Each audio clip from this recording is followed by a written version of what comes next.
I only wanted a bite to eat, but instead, a man beat me mercilessly. I was hurt, bleeding, and limped away in pain. But just a few months earlier, my life hadn't been like this at all. Back then, my owner, Jerry, gave me everything. He built me a warm little shelter. He fed me delicious grilled meat. Life was simple, warm, and full of love. But fate can be cruel. Jerry was suddenly diagnosed with heart disease. He lost his job, and even his wife left him. From that day on, I was the only one he had left. We depended on each other and wandered from place to place together. But before long, I got sick too. Jerry rushed me to the vet, but he couldn't afford the treatment. So he went to a second-hand store and sold everything he owned just to pay my medical bills. I recovered quickly, but Jerry's condition kept getting worse. He told me not to worry. He said he'd be fine once he took his medicine.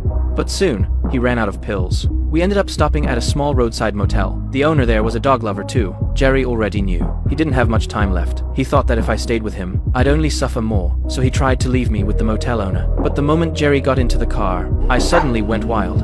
I barked harder than I ever had before. I couldn't bear to watch him leave.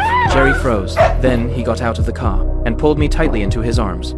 And just like that, we stayed together again. With the very last bit of fuel he had, he drove us deep into the wilderness. He parked the truck in the middle of overgrown weeds. From that moment on, that old truck became our home. At first, campers still came by sometimes. Jerry and I survived by digging through trash and eating whatever leftovers people left behind. But as the seasons changed, no one came anymore.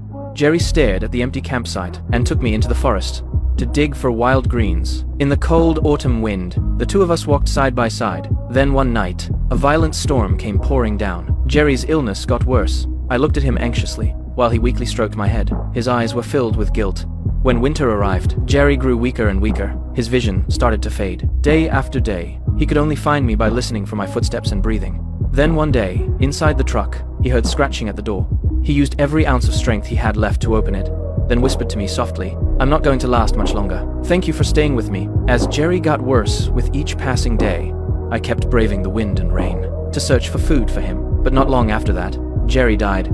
I didn't understand what death meant. I didn't know that no matter how much food I found, Jerry would never wake up again. Driven by the loyalty that lives in a dog's heart, I kept searching for food every single day, through the harshest winds, through the heaviest snow. People would always see me out on the streets. I dug through trash and ate scraps to survive, but I always saved the best piece to bring back to Jerry. Over time, the food piled up like a mountain. Maybe somewhere deep down, I had already realized